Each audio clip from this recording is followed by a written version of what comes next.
الله من الشيطان الرجيم. بسم الله الرحمن الرحيم.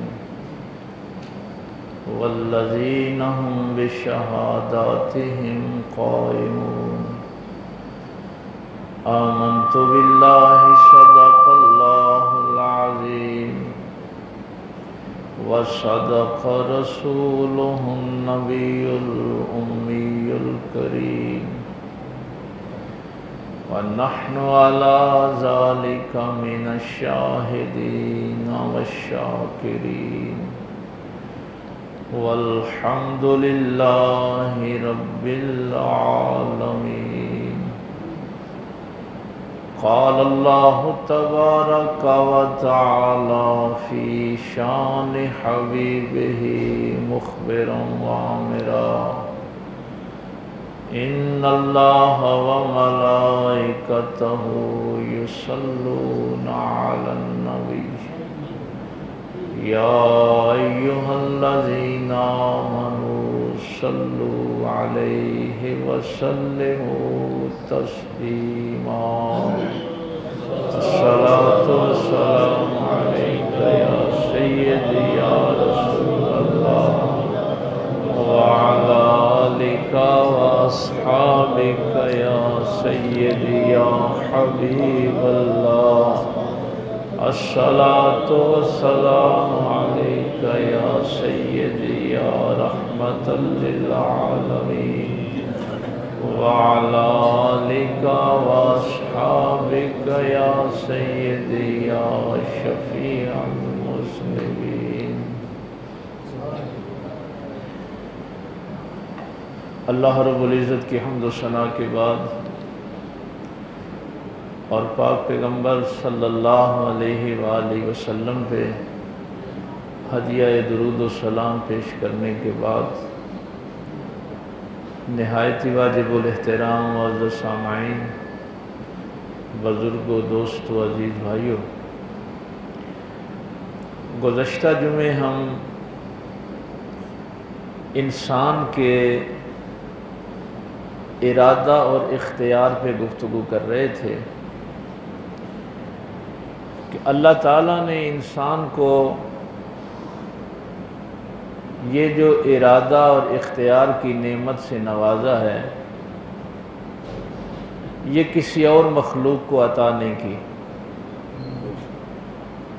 اور امتحان انسان کا یہی ہے کہ وہ اپنے اس اختیار کو اللہ کی مخالفت میں استعمال کرتا ہے یا اللہ کی فرما برداری میں استعمال کرتا ہے. تو یہ انسان کا امتحان ہے اس دنیا میں کہ اس نے اپنے اختیار کو کہاں پہ استعمال کرنا ہے. یہ میرے آج موضوع میں نہیں ہے، لیکن چونکہ یہ بات مفسرین نے بھی اور محدثین نے بھی بیان فرمائی کہ آپ کو اللہ کا قرب چاہیے تو آپ نے کیا کرنا ہے؟ آپ لوگوں کو فیض پہنچانے والے بنے. جو پچھلے جمعے کے آخری جملے میں نے عرض کیے تھے کہ میرے نفس کا تزکیہ ہو ہی نہیں سکتا اگر میرے اندر ایثار نہیں ہے. تو یہاں پہ ہم نے پچھلا جمعہ ختم کیا تھا. اب ایثار جب انسان کے اندر پیدا ہوتا ہے تو اس کا نفس کا تزکیہ جو ہے وہ شروع ہو جاتا ہے. اس کو ہم کہتے ہیں کہ یہ فیض پہنچانے والا انسان ہے. اور قرآن کریم نے کیا کہا؟ وَأَمَّا مَا يَنْفَعُ النَّاسِ، جو بھی انسانوں کو نفع دے گا فَيَمْكُثُ فِي الْأَرْضِ، اس کو ہم زمین پہ قائم رکھیں. فیض پہنچانے والا ہو. اب اگر ایک آدمی ہے وہ لوگوں کو فیض نہیں پہنچا سکا، اور وہ اللہ کا قرب چاہتا ہے۔ تو یہاں پہ ہمارے بزرگوں نے ایک اور راستہ بھی بتایا کہ وہ کسی کو تکلیف نہ دے، کسی کے لیے ضرر کا باعث نہ بنے، کم از کم اللہ کی بارگاہ میں جب جائے تو کوئی شکایت کے لیے کھڑا تو نہ ہو جائے کہ اس نے مجھے تکلیف پہنچائی تھی، تو اس کی بھی بخشش ہو جائے گی۔ اگر فیض نہیں بھی پہنچایا تو کم از کم اس بات پہ تو رہے کہ کسی کو تکلیف نہ دے۔ یہ ساری باتیں انسان کے اختیار کی کر رہا ہوں،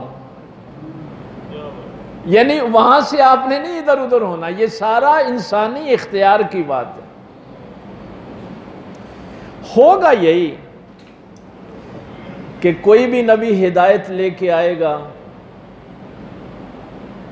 تو کچھ لوگ اس ہدایت کو قبول کرنے والے ہوں گے، کچھ انکار کرنے والے ہوں گے۔ یہ ہر نبی کے ساتھ ہی معاملہ ہوا ہے۔ اس ہدایت کو سب لوگوں نے قبول نہیں کیا۔ جو قبول کر لیں گے وہ ہیں صراط الذین انعمت علیہم، اور جو قبول نہیں کریں گے وہ مغضوب علیہم ولا الضالین ہو جائیں گے۔ لیکن یہاں سورہ حمد میں یہ ایک بڑی بات کہ میں یہ کہتا ہوں کہ مولا کریم میں نے ہدایت کو قبول کر لیا، آپ کہتے ہیں کہ میں نے ہدایت کو قبول کر لیا۔ اللہ فرماتا ہے نہیں، تیری ہدایت کی میں بات نہیں کر رہا، تجھ سے پہلے جو ہدایت یافتہ تھے دیکھوں گا تو ان کے مطابق زندگی گزارتا ہے یا نہیں گزارتا۔ صراط الذین انعمت علیہم، جن پہ پہلے میں نے انعام کیا ہے نا، اگر ان کے مطابق ہے تو تیری ہدایت قبول کروں گا۔ یہ سارا میں نے مقدمہ جو ہے یہ پچھلے جمعے سے جو کھڑا کر رہا ہوں، انسانوں کی اکثریت ایسی ہے جو اللہ کے نظام کے خلاف کھڑی ہو جاتی، اور تھوڑے لوگ ہوتے ہیں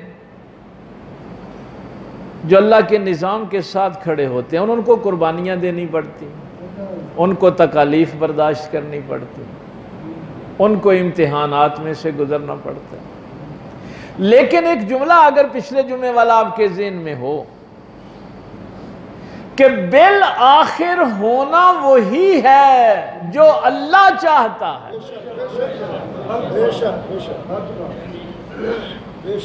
950 سال نوح علیہ السلام کی مخالفت ہوتی رہے، بالآخر ہونا وہی ہے جو نوح چاہتا ہے۔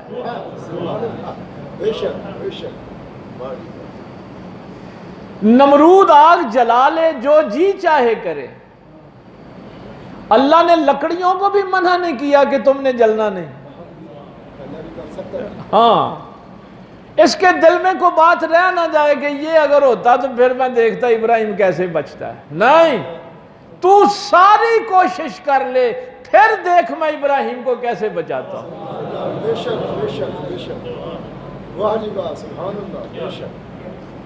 تو نظام اسی کا غالب آنا ہے۔ یہ ہے وہ بات جو میں اکثر آپ سے کہا کرتا ہوں کہ جو انسان بھی اپنے نتیجے کو دیکھ کے فیصلہ کرے گا وہ کبھی غلط فیصلہ نہیں کرے گا کہ فلاں کام کا نتیجہ کیا ہوا تھا۔ یہاں پر بھی یہی بات ہوئی۔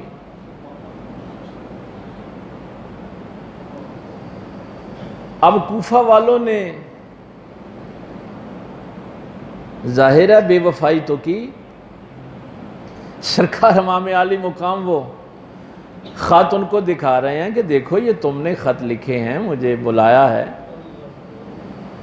لیکن مکر گئے بھائی، صاف صاف مکر گئے، ایک ایک کا نام لے کے بتایا، دیکھو یہ تم نے خط لکھا ہے، تم نے لکھا ہے۔ اب ہوا کیا وہ جو اللہ فرماتا ہے کہ یہ ظالم کیا سمجھتے ہیں کہ اللہ غافل ہے؟ انہوں نے حساب لگا لیا ہے کہ یہ ظلم کرتے رہیں گے اور اللہ تعالیٰ کو علم ہی نہیں ہے کہ یہ کیا کر رہے ہیں۔ انہوں نے اپنے اختیار کو کہاں پہ استعمال کیا ہے؟ اللہ نے اقتدار ظلم کے لیے تو نہیں دیا۔ اللہ تو اقتدار دیتا ہے کہ تم زمین پہ عدل قائم کرو، اللہ ظلم کے لیے اقتدار نہیں دیتا۔ تو کوفہ والوں سے ساری دنیا نے بائیکاٹ کر لیا، کوئی ان سے تجارت نہیں کرتا تھا، کوئی لین دین نہیں کرتا تھا۔ اگر کوئی کسی دوسرے شہر میں جا کے کہتا کہ میں کوفہ سے آیا ہوں تو لوگ اس کو مہمان نہیں رکھتے تھے کہ تم نے آل رسول کے ساتھ بے وفائی کی۔ یہ کوفہ والوں کا حال ہو گیا تھا۔ اب جب ان کی معیشت برباد ہونے لگی، جب سوشل بائیکاٹ ہو گیا، تو اب انہوں نے سوچا کہ پھر ایسا کرتے ہیں کہ ہم حضرت امام حسین کے خون کا بدلہ لیتے ہیں۔ ہاں، اور یہ جو آج بھی آپ کو صحابہ کرام کی مخالفت نظر آتی ہے نا، انہوں نے اپنی چیز کو، اپنے ظلم کو ڈیفینڈ کرنے کے لیے پھر یہ باتیں گڑیں کہ دیکھو جی ابو بکر نے بھی تو علی کو خلافت نہیں نہ دی تھی۔ یہ ساری چیزیں کوفہ والوں نے گڑی تھی، یہ ساری کہانیاں انہوں نے بنائی تھی۔ اب مختار سقفی پیدا ہوا، اس نے کہا کہ میں تو بھائی بدلہ لینا چاہتا ہوں۔ 70,000 کوفی اور شامی جس نے کسی صورت میں بھی کربلا میں امام عالی مقام کے خلاف حصہ لیا تھا، مختار نے کہا کہ جہاں کوئی ملتا ہے اس کو قتل کر دو، ہم یہ دبا اپنے ماتھے سے دھونا چاہتے ہیں کہ ہم نے آل رسول کی مخالفت کی۔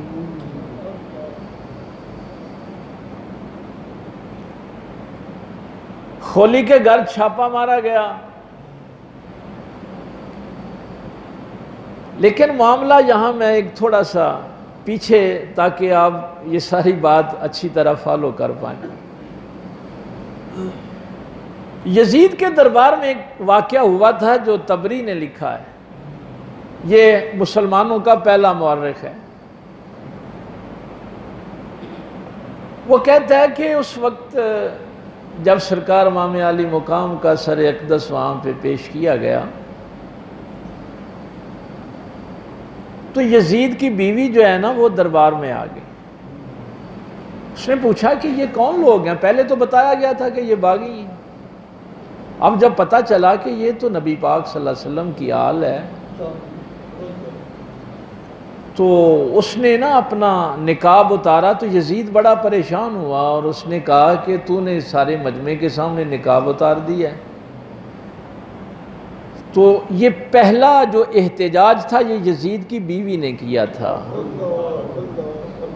یہ جو آج کہتے ہیں نا امیر یزید زندہ باد، یہ کم از کم یزید کی بیوی سے ہی فتویٰ لے لیتے، یہ اس سے ہی پوچھ لیتے، یزید کے بیٹے سے ہی پوچھ لیتے جس نے کہا تھا کہ میرا باپ غلط تھا، اس نے جو کیا میں اس کو تسلیم کرتا ہوں، اس لیے میں اس تخت پہ نہیں بیٹھنا چاہتا جس کے نیچے اہل بیت کا خون ہے۔ لیکن یزید کو ڈیفینڈ کرنے والے بھئی آج بھی موجود ہیں، آج بھی نعرے لگانے والے ہیں۔ اور حضرت صاحب قبلہ کا ایک بڑا جملہ مجھے یاد آتا ہے۔ ہاں، سرکار ایک دفعہ مجھے فرمانے لگے کہ بیٹا عام لوگ یہ سوچتے ہیں کسی گاؤں میں محلے میں کوئی برا بندہ پیدا ہو جائے تو لوگوں کا خیال ہوتا ہے کہ اگر یہ برا بندہ مر جائے نا تو محلے کی جان چھوٹ جائے، عام لوگوں کا یہی خیال ہوتا ہے۔ یہ برا بندہ اگر کہیں پکڑا جائے نا تو گاؤں کی جان چھوٹ جائے. تو مجھے فرمانے لگے بیٹا ایسے نہیں ہوتا، ایک برا مرے گا تو دوسرا اور سامنے کھڑا ہو جائے گا. میں نے کہا سرکار یہ ساری بات آپ مجھے کیوں بتا رہے ہیں؟ آپ نے فرمایا تجھے اس لیے بتا رہا ہوں کہ کبھی زندگی میں دل برداشتہ نہیں ہونا کہ یہ ظالم لوگ یکے بعد دیگرے آ رہے ہیں، ان سے جان نہیں چھوٹ رہی. فرمایا ابلیس نے قیامت تک زندگی مانگی ہے اور تو نے بھی نیکی کے لیے جد و جہد ساری زندگی کرنی ہے. یعنی یہ وہ باتیں ہوتی ہیں تربیت کی جو کتابوں میں نہیں ہوتی. تو یہ حضرت صاحب قبلہ نے مجھے خصوصی طور پہ یہ بات فرمائی تھی کہ کبھی اس بات سے دل برداشتہ نہیں ہونا کہ ایک سے جان چھوٹی تھی تو دوسرا پیدا، نمرود گیا تو فرعون آ گیا ہے، فرعون گیا تو ابو جہل آ گیا، وہ گیا تو یزید آ گیا. یہ چلتے رہنے ہیں. اور جنہوں نے نیکی پہ عمل کرنا ہے ان کو بھی مسلسل جد و جہد کرنا پڑتی ہے. وہ کبھی ریلیکس نہیں ہو سکتے کہ ٹھیک ہے جی یہ شیطان مارا گیا اب ہم سے زندگی نہیں.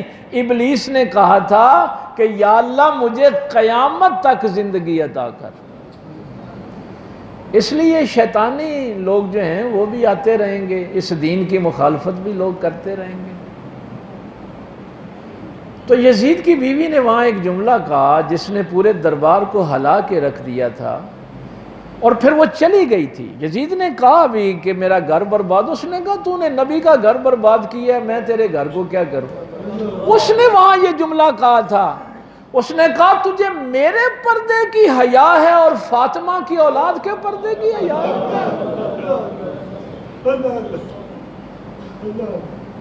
خاتون جنت کی اولاد کی پردے کے میرے پردے کی بات کرتے. دوسری بات جو طبری نے لکھی ہے وہ یہ ہے کہ جب ماحول خراب ہونے لگا تو یزید نے سرکار امام زین العابدین سے کہا کہ اب میں کیا کر سکتا ہوں؟ لعنت و ابن زیاد بے میں نے کب کہا تھا کہ پھر وہ سیاسی باتیں اس نے کرنی شروع کر دی. اب میں کیا کر سکتا ہوں؟ سرکار امام زین العابدین نے فرمایا کہ میرے باپ کے قاتل میرے حوالے کر. یہ بڑی عجیب بات مورخین نے لکھی. یزید نے کہا کس نے امام حسین کو شہید کیا؟ ایک بندہ کھڑا ہوا، اس نے کہا جی خولی بن یزید نے سرکار کو شہید کیا. خولی مکر گیا، اس نے کہا میں نے تو نہیں کیا، شمر نے کیا. جب وہ ایک دوسرے کا نام لگانے لگ گئے نا، میں نے تو نہیں کیا یہ حرکت، فلاں نے کیا، فلاں نے کیا، فلاں نے کی ہے. اچھا وہاں شمر نے بھی ایک بڑا کمال کا جملہ کہا. اس نے کہا ہمیں کیا ضرورت تھی حسین کو قتل کرنے کی؟ قتل تو اس نے کیا ہے جس کو اپنے تخت کی فکر تھی. قاتل تو یزید ہے، ہمیں کیوں وہ کہتا ہے کہ انہوں نے قتل کیا؟ تو یزید کہنے لگا جی حضور یہ بات تو آپ دیکھیں نا کوئی مان ہی نہیں رہا تو میں کیا کروں. تو اب یہ 2 سال کے اندر 61 ہجری میں یہ واقعہ ہوا ہے. 63 تک یہ سارے جتنے بھی تھے مختار سقفی نے مروا دیے. اور اللہ کی شان، ابن زیاد شام سے ایک لشکر لے کے آیا. مختار سقفی نے ابراہیم بن نشتر کی قیادت میں لشکر 10,000 کا بھیجا، اور 10 محرم کو دریا کے کنارے ہی ابن زیاد قتل ہوا، اور ویسے ہی اس کا سر لا کے مختار سقفی کے سامنے پیش کیا گیا. یہ اللہ تعالیٰ کا نظام دیکھیں کہ ظالم یہ نہ سمجھیں کہ اللہ غافل ہے، اللہ کو علم نہیں ہے کہ تم نے کیا کیا. پھر اس نے وہ سرکار امام زین العابدین کی بارگاہ میں مدینہ پاک بھیج دیا۔ جو لشکر کا سپہ سالار تھا عمر ابن سعد، بڑی میں کہتا ہوں ایسی کمال کی وہ چیزیں ہیں تاریخ میں، کہنے لگا میرے سامنے میرے بیٹے کو قتل نہ کرو۔ مختار ثقفی نے کہا تو نے بھی تو علی اکبر حسین کے سامنے ہی قتل کیا تھا، آج تجھے بڑی تکلیف ہے کہ میرا بیٹا میرے سامنے قتل نہ ہو۔ وہ تو جی ایک غار میں جا کے روپوش ہو گیا اور اللہ اللہ کرتا رہتا ہے۔ بیٹے نے آ کے کہا وہ تو اللہ اللہ کرتا رہتا ہے۔ مختار غصے میں آ گیا، اس نے کہا کربلا والے دن تو اس کو اللہ اللہ یاد نہ رہی، اسے کوئی گوشہ نشینی یاد نہ رہی۔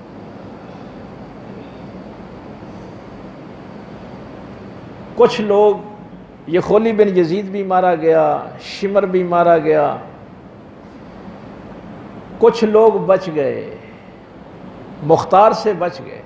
میں تو کہتا ہوں کہ اگر تاریخ میں یہ باتیں پڑھ لیں تو یہ بے حیا لوگ جو آج بھی یزید کے نعرے لگاتے ہیں وہ کم از کم ڈر جائیں اللہ سے۔ یہ ہرمل جو تھا نا، ہرملہ جس نے سرکار علی اصغر کے تیر مارا تھا، یہ مختار سے بچ گیا، اور اس کا تاریخ نے جو حال لکھا ہے وہ یہ ہے کہ اس واقعہ کے بعد جب تک وہ زندہ رہا اس کی پیاس نہیں بجھی، ہر وقت پانی پیتا رہتا تھا، اس کا سامنے والا حصہ جلتا رہتا، پیچھے والا ٹھنڈا رہتا، پیچھے آگ جلائے رکھتا، آگے پانی پھینکتا رہتا، اور ساری زندگی ایسے ہی تڑپ تڑپ کے اس نے گزاری۔ یہ واقعات دیکھ کے بھی کہتے ہیں کہ یزید زندہ باد ہے۔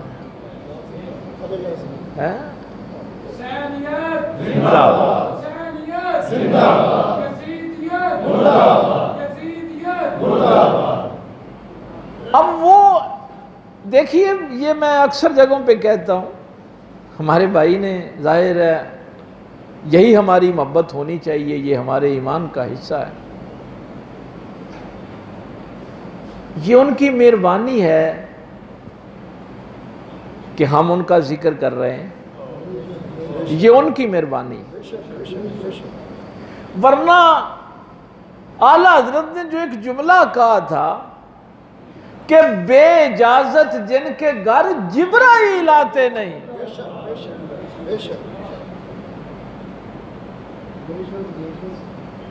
یعنی ان کی شان جب فرشتے دس بستہ کھڑے ہوتے ہیں، انبیاء کھڑے ہوتے ہیں، یہ ان کی مہربانی ہے، انہوں نے ہمارا انتخاب کیا۔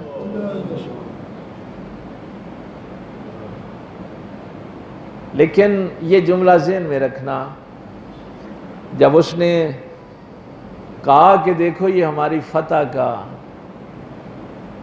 بینڈ باجے بج رہے تھے، لوگ ناچ رہے تھے، سب کچھ ہو رہا تھا، تو اس نے کہا کہ زینب دیکھو ہماری فتح کا جشن، ہمیں اللہ نے عزت دی، اور پھر یہ آیت پڑھی قُلِ اللہم مالک الملک۔ ہائے ہائے ہائے، ابھی وہ یہ بات کر رہا تھا کہ دیکھو ہماری فتح، تو اتنے میں مسجد سے اذان کی آواز آئی، تو سیدہ پاک نے فرمایا یہ تیری فتح کا اعلان تھا جو تھوڑی دیر کے بعد ختم ہو جائے گا، اور سن یہ مسجد سے اذان کی آواز آ رہی ہے، یہ میرے بھائی حسین کی فتح کا اعلان ہے۔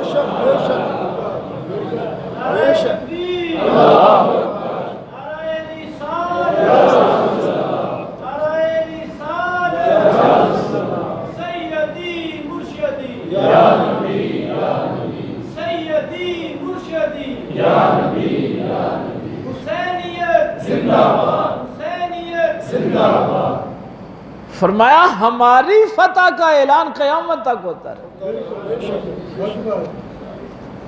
کیسے ہوتا رہے گا؟ بھائی جو ہی اذان ہوگی مسجد میں نماز پڑھنے تو آئیں گے نا، نماز پڑھیں گے تو پھر کہیں گے اللہم صلی علی محمد وعلی آل محمد۔ اس فتح کا اعلان قیامت تک ہوتا رہے۔ وہ شخص جس نے سرکار امام عالی مقام کا کرتا پہن کے ڈانس کیا تھا، بڑا خوبصورت نوجوان تھا، اس کے لعنت پڑھنی شروع ہو گئی۔ لوگوں نے پوچھا تجھے کیا ہوا؟ کہنے لگا میں سو نہیں سکتا، جب لیٹتا ہوں تو دو بندے آتے ہیں، وہ مجھے پکڑ کے لے جاتے ہیں اور نیچے آگ جلی ہوتی ہے، اوپر وہ مجھے الٹا لٹکا دیتے ہیں، میں تو اسی کرب میں مبتلا رہتا ہوں۔ یہ تاریخ میں پوری داستان لکھی ہوئی ہے، وہ لوگ جو مختار سے بچ گئے تھے وہ کیسے ذلیل ہو کے مرے۔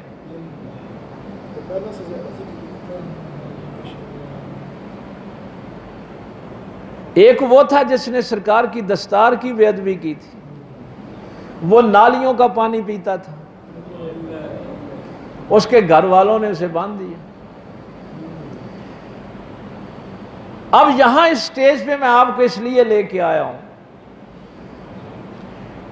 آج کل یزید کی ہمدردی میں ایک سوال بڑا اٹھایا جاتا ہے، کہتے ہیں جی کہ دیکھو صحابہ امام حسین کے ساتھ نہیں گئے، اور عام ہمارے بچے جو ہیں وہ پریشان ہو جاتے ہیں۔ اور میں نے ایک جملہ 8 محرم کو کہا تھا، وہ جملہ ذہن میں رکھنا کہ اہل بیت اطہار کے 18 لوگ شہید ہوئے، باقی یا صحابہ ہیں یا صحابہ کی اولاد ہیں۔ اور میں نے اس کا ایک کنکلوژن آپ کے سامنے رکھا تھا کہ جب تک صحابہ میدان کربلا میں زندہ رہے ہیں اہل بیت کا کوئی فرد شہید نہیں ہوا۔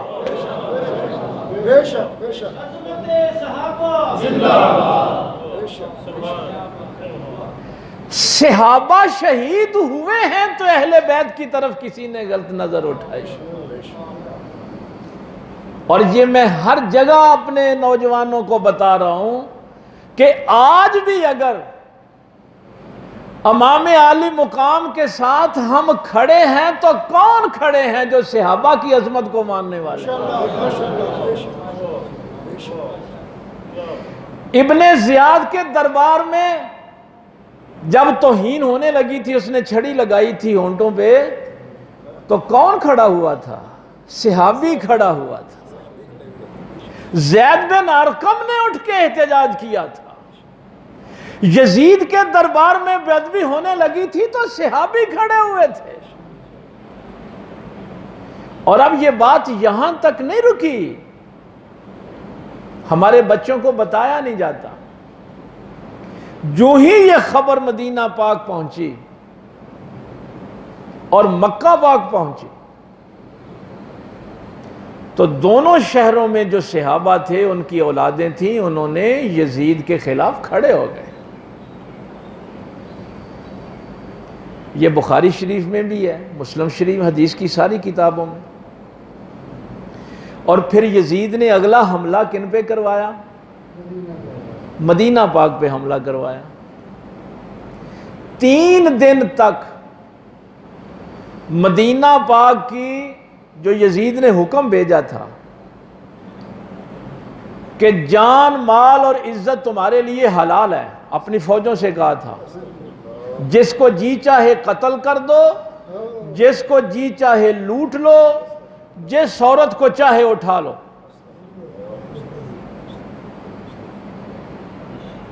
3 دن تک 10,000 لوگ شہید ہوئے، ان میں 700 صحابہ کرام تھے۔ اور مسجد نبوی شریف میں گھوڑے باندھے گئے۔ اور آج لوگ سڑکوں پہ نکل کے پھر کہتے ہیں کہ امیر یزید زندہ باد۔ اس کو حدیث کی کتاب میں واقعہ حرہ لکھا گیا ہے۔ یہ ہمارے نوجوان بچوں کو پتہ ہونا چاہیے۔ پھر پتہ کیا کہتے ہیں ہمارے بچوں کو پریشان کرنے کے لیے؟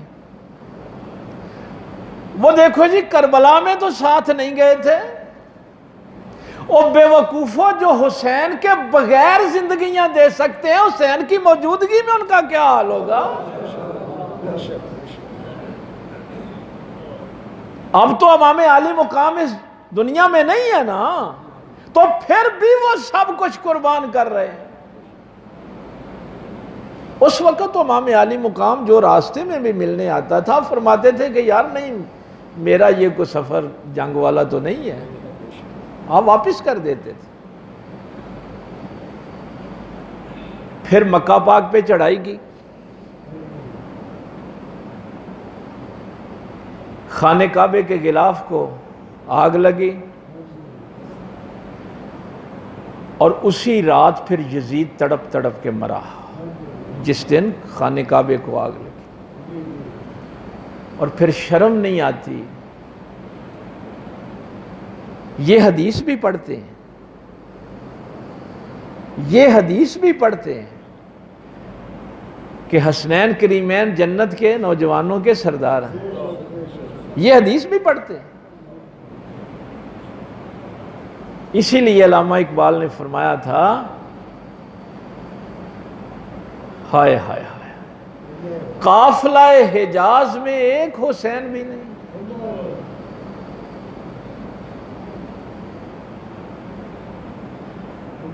یہ باتیں میں اس لیے کر رہا ہوں کہ کسی کا نعرہ تکبیر نہیں دیکھنا، کسی کی نمازیں نہیں دیکھنی، اس لیے کہ اگر میرے پیغمبر کی اہل بیت اطہار، ہاں ایک نعرہ اور بھی لگا، یہ میں کیا بتاؤں، معاویہ کی سیاست زندہ باد، یہ نعرہ بھی لگایا گیا۔ نہیں بھائی نہیں، معاویہ کی سیاست نہیں، وہ صحابی رسول ہیں، ہم ان کا احترام کرتے ہیں، عزت کرتے ہیں، لیکن اگر حضرت علی کے مقابلے میں آئیں تو سیاست علی کی ہی زندہ باد۔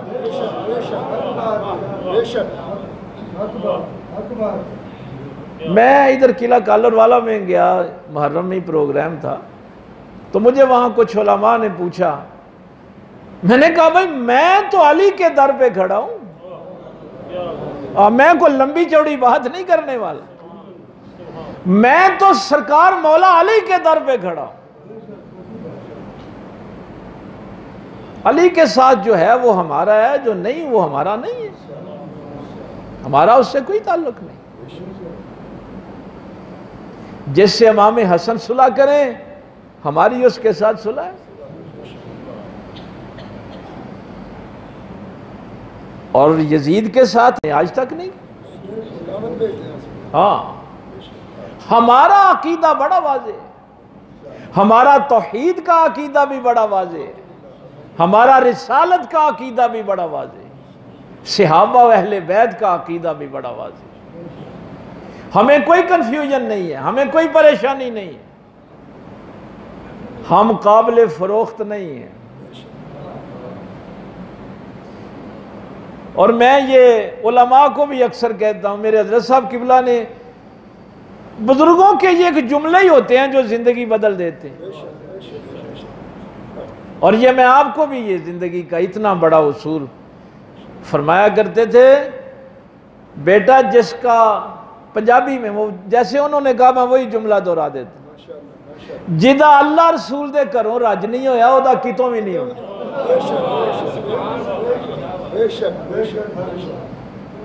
وہ دوڑ لگا لے جتنی اس نے لگانی۔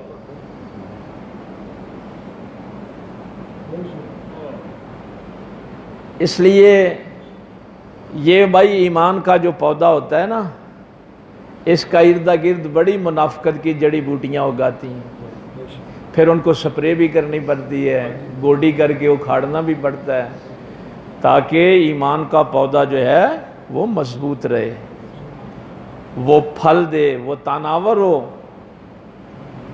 اور یہاں پہ میں اس تابعی کی بات کرنے لگا ہوں، حضرت سعید ابن مسیب رضی اللہ تعالیٰ عنہ، ساری زندگی مدینہ پاک میں گزاری، حضرت ابو ہریرہ کی شاگرد ہے، صحابہ سے ڈائریکٹ فیض لیے۔ کہتے ہیں جب یزیدی فوجی مسجد میں داخل ہوئے تو میں سرکار کے ممبر کے نیچے چھپ گیا، 3 دن میں وہاں چھپا رہا۔ لیکن کیا کمال کی بات، بھائی الو سے آپ کہیں نا، اس وقت بھی آپ الو سے کہیں کہ سورج چمک رہا ہے تو وہ کہے گا آپ جھوٹ بول رہے ہیں۔ الو نے تو یہی کہنا ہے نا آپ جھوٹ بول رہے ہیں، اس لیے کہ اس کو سورج نظر ہی نہیں آتا دن میں۔ تو جس کو روشنی نہیں نظر آتی اس نے آپ کو کہنا ہے کہ یہ تو جھوٹ ہے۔ لیکن کہہ کون رہا ہے؟ تابعی کہہ رہا ہے، بہت بڑا محدث کہہ رہا ہے۔ جو علم حدیث سے لوگ واقف ہیں، کتنی احادیث ہیں جو حضرت سعید ابن مسیب کے حوالے سے امت تک پہنچی، محدثین میں سے کتنے لوگ ڈائریکٹ ان کے شاگرد ہیں۔ فرماتے ہیں میں سرکار کے ممبر کے نیچے چھپ گیا، 3 دن تک مسجد میں اذان نہیں ہوئی، با جماعت نماز نہیں ہوئی۔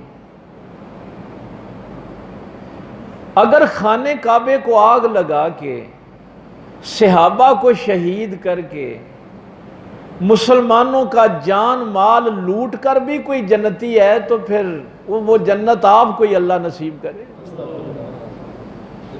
ہم نے تو اس جنت میں جانا ہے جس کے وارث حسین ہیں۔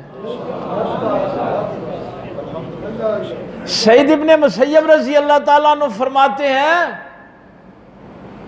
کہ جب گوپا اندھیرا ہو جاتا، مجھے وقت کا اندازہ نہ ہوتا، نماز پڑھنا ہوتی تو سرکار کی قبر انور سے اذان کی آواز آتی اور میں نماز پڑھتا۔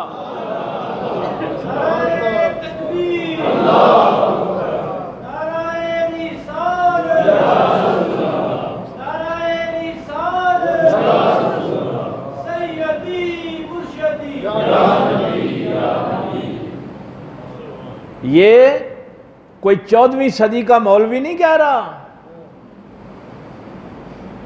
آپ فرماتے ہیں کہ میں نے اتنے دن نماز جو پڑھی، نبی پاک صلی اللہ علیہ وسلم کی قبر انور سے اذان کی آواز سن کے پڑھی۔ اس لیے میرے اللہ نے فرمایا ہے، وہ جملہ اب ذہن میں رہے کہ ہدایت وہی ماننی ہے جو تم سے پہلے لوگوں نے ہدایت اپنائی، تمہاری مرضی کی ہدایت اللہ نہیں مانے۔ تو یہ 3 سالوں کے اندر اندر یزید کے بیٹے کو کہا گیا کہ تو بادشاہ بن جا، اس نے کہا نہیں، میرا باپ بھی ظالم تھا، اس نے غلط کیا، میں اس تخت پہ نہیں بیٹھنا چاہتا جو تخت اہل بیت کو تکلیف دے کے حاصل کیا گیا ہے۔ اور یہ سارے لوگ جتنے تھے ذلیل و رسوا ہو کے مارے گئے، اور میرے اللہ کا حکم آج بھی زندہ ہے، وَلَا تَقُولُوا لِمَن يُقْتَلُ فِي سَبِيلِ اللَّهِ أَمْوَاتٌ بَلْ أَحْيَاءٌ وَلَٰكِن لَّا تَشْعُرُونَ۔ یہ جو اللہ کی راہ میں جانے دیتے ہیں ان کو مردہ نہ کہنا، وہ زندہ ہیں۔ یا اللہ ہمیں سمجھ نہیں آ رہی، ہم نے تو دفنا دیا۔ فرمایا تیرا شعور ابھی اس قابل ہی نہیں ہے کہ ان کی زندگی کو سمجھ سکے۔ بڑی اعلیٰ زندگی ہم نے ان کو عطا کی۔ لیکن شیخ سعدی کے یہ جملے، میں تو بڑے لوگوں کی باتیں آپ کے سامنے رکھتا ہوں، بڑی دنیا نے فیض حضرت شیخ سعدی رحمۃ اللہ تعالی علیہ سے حاصل کیا۔ جب میرے پاک پیغمبر کے روضہ انور پہ حاضر ہوئے نا تو پتہ کیا کہا؟ الہی بحق بنی فاطمہ۔ بڑی پیاری دعا ہے، یہ حضرت شیخ سعدی کی ہے، اگر آپ کو نہیں پتا تو اس کو اچھی طرح سن لیں۔ الہی بحق بنی فاطمہ کہ بر قول ایمان کنی خاتمہ۔ یا اللہ سیدہ فاطمہ کے شہزادوں کا صدقہ میرا خاتمہ ایمان پہ فرما۔ سیدہ فاطمہ کے شہزادوں کا صدقہ میرا خاتمہ ایمان پہ فرما۔ کر دعوت ہم رد کنی ور قبول. ویسے میں یقین جانیے قرآن پاک سامنے پڑھا ہے، یہ جملہ شیخ سعدی کہہ سکتے ہیں سرکار کی بارگاہ میں، اللہ کی بارگاہ میں کھڑے ہو کے یہ کہنا یا اللہ اب میری دعا کو قبول کر یا رد کر.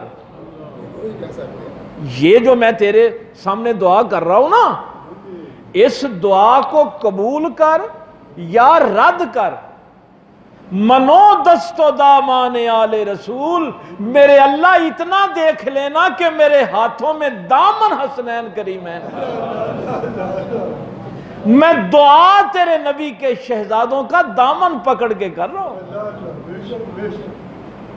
اس لیے میری دعا رد کرتے ہوئے ذرا دیکھ لینا کہ میں کن کے وسیلے سے آیا ہوں.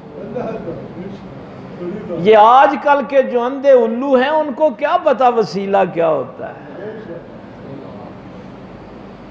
اس لیے آپ خوش قسمت ہیں، اختیار اللہ نے دیا ہے تو حسین کی طرح استعمال کریں، یزید کی طرح استعمال نہیں کرنا. اللہ تعالیٰ عمل کی توفیق دے. وآخر دعوانا الحمدللہ رب العالمین.